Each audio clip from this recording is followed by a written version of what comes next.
Baik, bagaimana kabar anak-anak kami pagi hari ini? Sehat. Luar biasa. Ada yang sakit? Tidak. Kita absen dulu ya. Iya, Pak.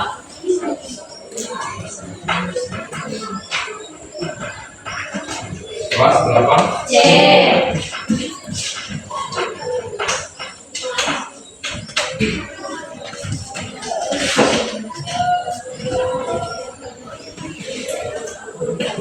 Alfian tahu kenapa? Anda ya, no? Ada, Pak. Apa titik lapan nama? Ada, Pak. Alfira, Ada, Pak. Dastina, di Karyaman, Ada, Pak. Elviaman, Ada, Pak. Fegusi, Ada, Pak. Robiniskus, Ada, Pak. Hasan, Ada, Pak. Yatilakna, Ada, Pak. Judita, Yusisai, Ada, Pak. Kalian Sarawak, Ada, Pak. Novita Sari, Peringatan, Ada, Pak.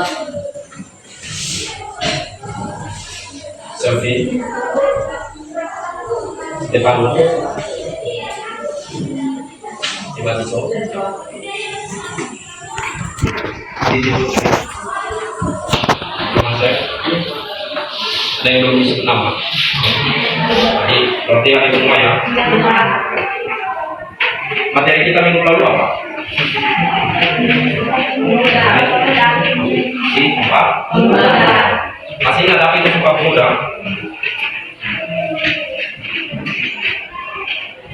Apa itu Sumpah Pemuda?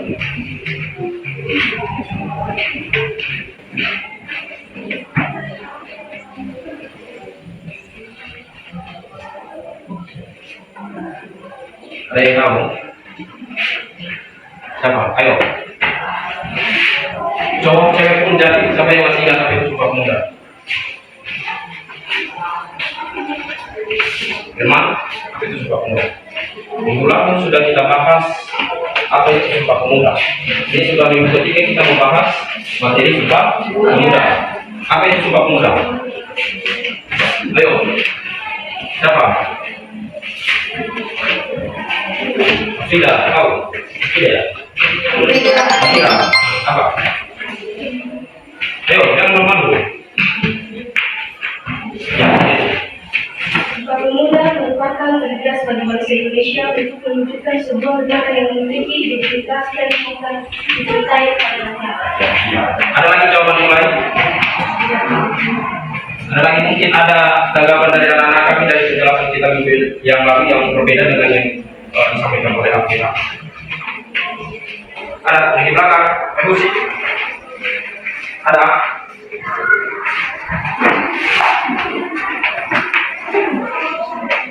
Secara umum dulu perlu kita ketahui bahwa Sumpah Pemuda menjadi babak baru perjuangan dari yang sebelumnya, perjuangan lokal menjadi perjuangan nasional. Pada materi kita saat ini kita masuk pada pembahasan sudah Bapak sampaikan kemarin tentang kongres pertama dalam perumusan Sumpah Pemuda. Sekarang ini kita masuk pada materi kita selanjutnya yaitu Kongres Pemuda 2. Sudah Bapak sampaikan kemarin bahwa Sumpah Pemuda itu dirancang dengan 2 kali kongres, tidak hanya 1 kali. Baru di kongres kedua ini baru disebut sebagai Sumpah Pemuda. Ini Kongres Pemuda 2 ini sering disebut dengan Sumpah Pemuda. Inilah dari hasil pertemuan para pemuda-pemuda bangsa Indonesia. Di sini disampaikan juga dihadiri pengamat dari Tiongkok antara Limpi Tianghang, Hong, John Lo, Tiongkok, sama Hoi Kei Shai serta Tiong DJP. Nah, ini dari mereka dari Tiongkok. Nah, ini dari pengamat untuk para pemuda bangsa Indonesia pada saat itu. Selanjutnya, ini juga pada kongres kedua ini ada mereka melakukan 3 kali rapat. Nah, ini pada kongres kedua ini para pemuda Indonesia melakukan 3 kali rapat, yang dimana rapat yang pertama itu dilakukan di gedung Katolike Jongendingen, Bonn. Nah, ini dulu lapangan benteng, ya. Ini kongres ini dapat memperkuat persatuan, sedangkan Muhammad Yamin berpendapat ada 5 faktor memperkuat persatuan, yaitu sejarah, bahasa, hukum adat, pendidikan, dan kemampuan. Nah, selanjutnya pada kongres kedua ini juga melakukan rapat kedua lagi. Mungkin di rapat pertama itu masih belum mereka mendapatkan dari apa tujuan mereka sebenarnya dalam melakukan kongres kedua tersebut, sehingga mereka lagi melakukan rapat. Ya, mereka melakukan rapat ini dilakukan di gedung Paus Java Bioskop. Ini pun mau bulan ini berpendapat anak harus dapat pendidikan kebangsaan dan harus seimbang pendidikan di sekolah dan di rumah. Itu juga menurut para tokoh yang bernama Purnomo Bulan, dia berpendapat bahwa anak harus mendapatkan pendidikan yang kebangsaan dan harus seimbang pendidikan di sekolah dan di rumah. Sama seperti anak-anak kami pada saat ini, anak-anak kami mendapatkan pendidikan juga di sekolah, namun tanpa anak kami sadari, di rumah juga anak-anak kami mendapatkan pendidikan dan juga di lingkungan masyarakat. Itu yang tanpa anak-anak kami sadari apa pendidikan yang didapat di rumah dan di lingkungan masyarakat. Apa salah satu contoh pendidikan yang didapat dari rumah? Ayo, siapa?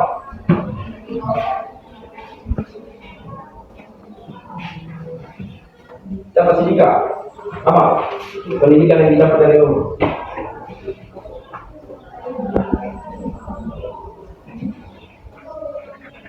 Apa?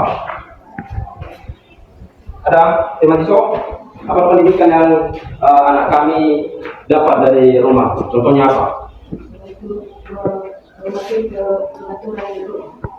Kata kawan kalian, tema siswa itu mematuhi peraturan rumah. Ada lagi? Ada yang lagi yang memberikan pendapatnya? Apa pendidikan yang didapat dari rumah? Apa contohnya? Andiano? Apa? Apa contohnya? Contohnya pendidikan yang didapat dari rumah.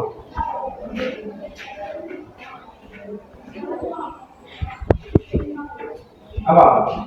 Apa menurutmu? Pendidikan yang didapat dari rumah. Berarti nggak ada pendidikan yang didapat dari rumah. Apa? Ayo apa?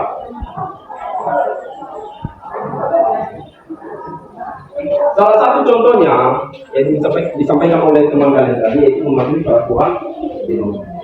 Tanpa kita sadari, biasanya kita di rumah itu tiap pagi kita harus bangun tepat. Itu sudah kita menerima pendidikan dari rumah itu, yaitu kedisiplinan di dalam bangun. Terus setiap pagi kita disuruh orang tua cepat-cepat mandi pergi ke sekolah. Itu juga merupakan pendidikan bagaimana kita kedisiplinan kita dalam waktu. Nah, itu merupakan pendidikan yang anak-anak kami tidak sadari, ya. Anak-anak kami tidak sadari secara langsung bahwa itu merupakan pendidikan yang anak-anak kami terima dari rumah. Selanjutnya, pada rapat ketiga juga dilakukan pada gedung Klub Bou di Jalan Kramat Raya 106. Di sini juga pentingnya nasionalisme dan demokrasi, selain gerakan kepanduan, Ramelan mengemukakan bahwa gerakan kepanduan tidak bisa dipisahkan dengan gerakan nasional. Ini mereka yang dua gerakan ini yang tidak dapat dipisahkan, harus bersama-sama, yaitu gerakan kepanduan dan gerakan nasional. Nah, apakah ada pertanyaan dari apa dulu yang sudah Bapak sampaikan, yang sudah Bapak jelaskan? Ada yang berupa anak-anak kami penasaran, ya, namun anak-anak kami tidak tahu. Apa? Ada?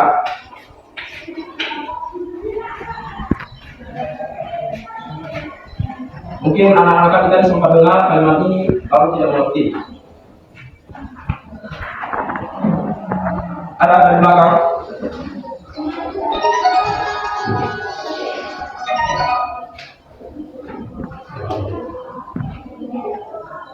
Ada.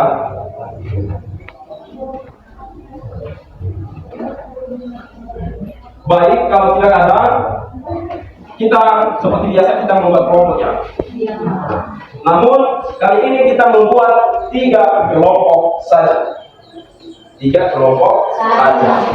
Dari mana kita hitung kelompoknya? Dari belakang atau dari depan? Dari depannya. Sudut kiri kanan? Mana? Kiri. Oke. Dihitung dari 1 sampai 3. Berulang lagi dari 1 sampai 3. Dan begitu seterusnya. Oke. Mulai dari 1. 1.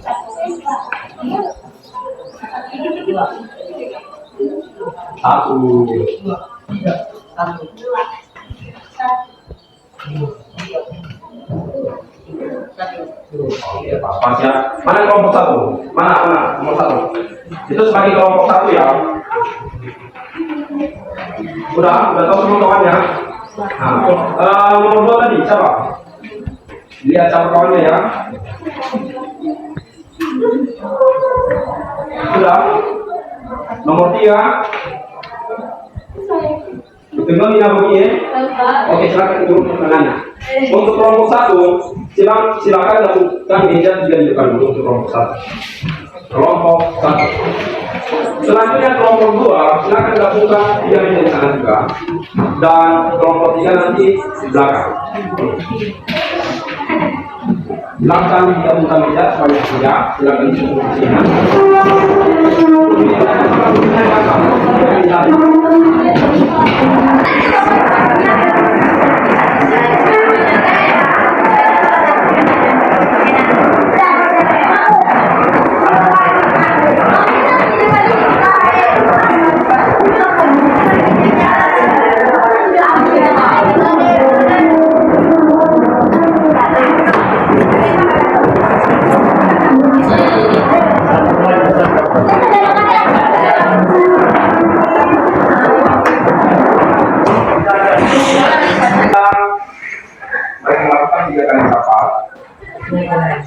Rapat yang pertama itu menjadi tugas kelompok 1, yaitu mendiskusikan bersama kawan kelompoknya mengapa,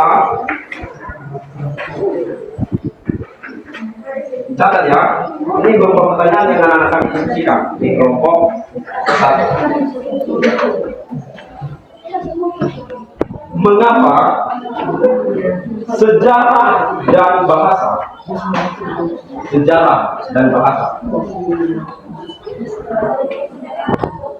menjadi faktor dibahas?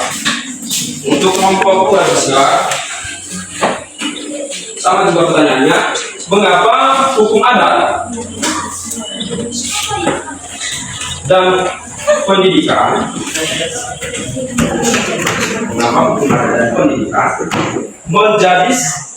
menjadi faktor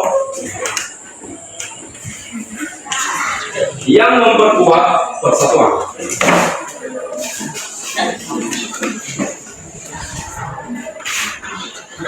Oke, didiskusikan bersama teman kelompok. Untuk kelompok 3. Kelompok 3 membahas bagaimana keseimbangan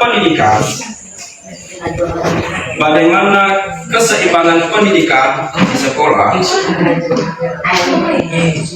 dan di rumah.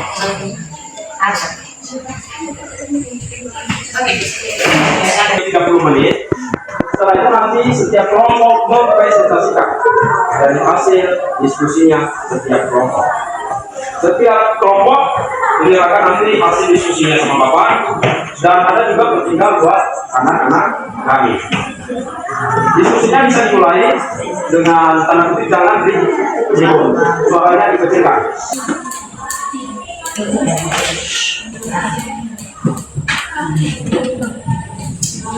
Kita lanjutkan materi kita ini.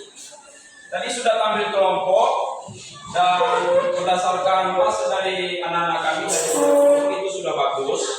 Namun dalam S2 ini perlu anak-anak kami ketahui bahwa ada 3 kali melakukan rapat, ya. Mereka melakukan 3 kali rapat dalam mendapatkan hasil yang maksimal untuk memukseskan dari janji para pemuda Indonesia. Nah, jadi buat anak-anak kami silakan diingat-ingat dan dibaca-baca di rumah apa yang sudah dicatat dan Bapak sampaikan pada hari ini. Dan jika ada di antara anak-anak kami yang masih kurang paham atau kurang mengerti dari penjelasan yang Bapak jelaskan tadi, bisa dipertanyakan. Baik, kalau tidak ada, kita akhiri.